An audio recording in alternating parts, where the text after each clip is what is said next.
बिस्मिल्लाहिर्रहमानिर्रहीम। अस्सलाम वालेकुम मोहतरम नाजरीन, जंजुआ टीवी यूट्यूब चैनल में आपको खुश आमदीद। हज़रत अवैस करनी को जन्नत के दरवाज़े पर क्यों रोक लिया जाएगा?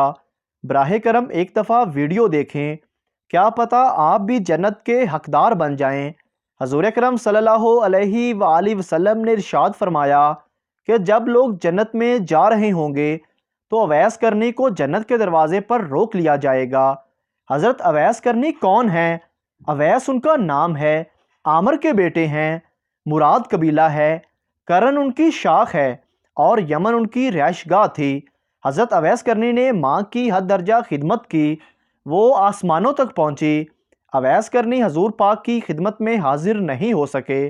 जिब्राईल अलैहिस्सलाम आसमान से पहुँचे और उनकी बात को हजूर ने बयान किया। चूँकि हजूर पाक देख रहे थे कि आइंदा आने वाली नस्लें अपनी माँओं के साथ कैसा सलूक करेंगी। एक साइल ने सवाल किया, या रसूलल्लाह सल्लल्लाहु अलैहि वालैहि वसल्लम, क़यामत कब आएगी? तो आप सल्लल्लाहु अलैहि वालैहि वसल्लम ने इरशाद फरमाया, मुझे नहीं मालूम कब आएगी। तो साइल ने कहा कि कोई निशानी तो बता दें। तो आप सल्लल्लाहु अलैहि वालैहि वसल्लम ने फरमाया, जब औलाद अपनी माँ को जलील करेगी तो क़यामत आ जाएगी। हजूर पाक सल्लल्लाहु अलैहि वालैहि वसल्लम ने हज़रत उमर और हज़रत अली से कहा कि तुम्हारे दौर में एक शख्स होगा जिसका नाम होगा अवैस बिन आमिर। दरमियाना कद होगा, रंग काला होगा, जिस्म पर एक सफ़ेद दाग होगा। हजूर अकरम सल्लल्लाहु अलैहि वालैहि वसल्लम ने उनका हुलिया ऐसे बयान किया जैसे सामने देख रहे हो। वो आएगा, जब वो आए तो तुम दोनों ने उससे दुआ करवानी है। हज़रत उमर रज़ी अल्लाह ताला अन्हो और हज़रत अली रज़ी अल्लाह ताला अन्हो को अवैस की दुआ की ज़रूरत नहीं थी। ये उम्मत को पैगाम पहुँचाने के लिए है कि माँ का क्या मुकाम है। हज़रत उमर रज़ी अल्लाह ताला अन्हो हैरान हो गए और सोचने लगे कि हज़ूर सल्लल्लाहु अलैहि वालैहि वसल्लम क्या कह रहे हैं कि हम अवैस से दुआ करवाएं। तो हज़ूर अकरम सल्लल्लाहु अलैहि वालैहि वसल्लम ने फरमाया, ए उमर और अली, अवैस ने माँ की खिदमत इस तरह की है कि जब वो हाथ उठाता है तो अल्लाह उसकी दुआ को खाली नहीं जाने देता। हज़रत उमर रज़ी अल्लाह ताला अन्हो 10 साल खलीफा रहे, 10 साल हज किया, लेकिन उन्हें अवैस ना मिले। एक दिन सारे हाजियों को इकट्ठा कर लिया और कहा कि तमाम हाजी खड़े हो जाओ। आपके हुक्म पर तमाम हाजी खड़े हो गए। फिर कहा कि सब बैठ जाओ, सिर्फ यमन वाले खड़े रहो। तो सब बैठ गए और यमन वाले खड़े रहे। फिर कहा कि यमन वाले सारे बैठ जाओ, सिर्फ मुराद कबीला खड़ा रहे। फिर कहा मुराद वाले सब बैठ जाओ, सिर्फ करन वाले खड़े रहो। तो मुराद कबीले वाले बैठ गए, सिर्फ एक आदमी बचा। और हज़रत उमर ने कहा कि तुम करनी हो? तो शख्स ने कहा, हाँ मैं करनी हूँ। तो हज़रत उमर ने कहा कि अवैस को जानते हो? तो शख्स ने कहा, हाँ जानता हूँ, मेरे भाई का बेटा है, मेरा सगा भतीजा है, उसका दिमाग ठीक नहीं, आप क्यों पूछ रहे हैं? तो हज़रत उमर पाक ने फरमाया कि मुझे तो तेरा दिमाग सही नहीं लग रहा। आपने पूछा किधर है? तो उसने कहा आया हुआ है। पूछा कहाँ गया है? तो उसने कहा कि वो अरफात गया है ऊँट चराने के लिए। आप रज़ी अल्लाह ताला अन्हो ने हज़रत अली को अपने साथ लिया और अरफात की दौड़ लगा दी। जब वहाँ पहुँचे तो देखा कि अवैस करनी दरख्त के नीचे नमाज पढ़ रहे हैं और ऊँट चारों तरफ चर रहे हैं।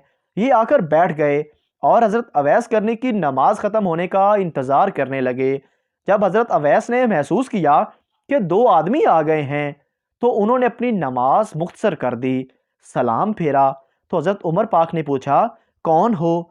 तो कहा जी मैं मज़दूर हूँ। उसे खबर नहीं थी कि ये कौन है। तो हज़रत उमर ने कहा कि तेरा नाम क्या है? तो अवैस करनी ने कहा मेरा नाम अल्लाह का बंदा है। तो हज़रत उमर ने कहा सारे ही अल्लाह के बंदे हैं, तेरी माँ ने तेरा नाम क्या रखा है? तो हज़रत अवैस ने कहा आप कौन हैं मेरी पूछ गुछ करने वाले? उनका ये कहना था कि हज़रत अली ने कहा ए अवैस, ये अमीरुल मोमिनीन हज़रत उमर बिन ख़त्ताब हैं और मैं हूँ अली इब्ने तालिब। हज़रत अवैस का ये सुनना था कि वो कांपने लग गए। कहा कि जी मैं माफ़ी चाहता हूँ, मैं तो आपको पहचानता ही नहीं था, मैं तो यहाँ पहली दफ़ा आया हूँ। तो हज़रत उमर ने कहा कि तू ही अवैस है? तो उन्होंने कहा हाँ मैं ही अवैस हूँ। हज़रत उमर ने कहा कि हाथ उठाओ और हमारे लिए दुआ करो। وہ رونے لگے اور کہا کہ میں دعا کروں؟ آپ لوگ سردار اور میں نوکر، میں آپ لوگوں کے لیے دعا کیسے کروں؟ تو حضرت عمر نے فرمایا، ہاں اللہ کے نبی نے فرمایا تھا، عمر اور علی جیسی ہستیوں کے لیے حضرت اویس کے ہاتھ اٹھوائے گئے۔ کس لیے؟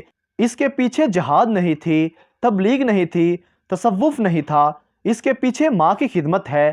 جب لوگ جنت میں جا رہے ہوں گے تو حضرت اویس کرنے بھی چلیں گے۔ اس وقت اللہ تعالیٰ فرمائیں گے کہ باقیوں کو جانے دو اور اویس کو روک لو۔ اس وقت حضرت اویس کرنی پریشان ہو جائیں گے اور کہیں گے، اے میرے اللہ، آپ نے مجھے دروازے پر کیوں روک لیا؟ تو مجھ سے اس وقت اللہ تعالیٰ فرمائیں گے کہ پیچھے دیکھو۔ جب پیچھے دیکھیں گے تو پیچھے کروڑوں اربوں کی تعداد میں جہنمی کھڑے ہوں گے۔ تو اس وقت اللہ تعالیٰ فرمائے گا، اویس تیری ایک نیکی نے مجھے بہت خوش کیا ہے، وہ ہے ماں کی خدمت۔ تو انگلی کا اشارہ کر، جدھر جدھر تیری انگلی پھرتی جائے گی میں تیرے طفیل ان کو جنت میں داخل کر دوں گا۔ سبحان اللہ۔ محترم ناظرین، میری آپ سے آجزانہ اپیل ہے کہ لا حاصل اور بے مقصد ویڈیو تو ہم سب شیئر کرتے ہیں، آج اپنے نبی کی رحمت کا یہ پہلو کیوں نہ شیئر کریں؟ جزاک اللہ خیرہ۔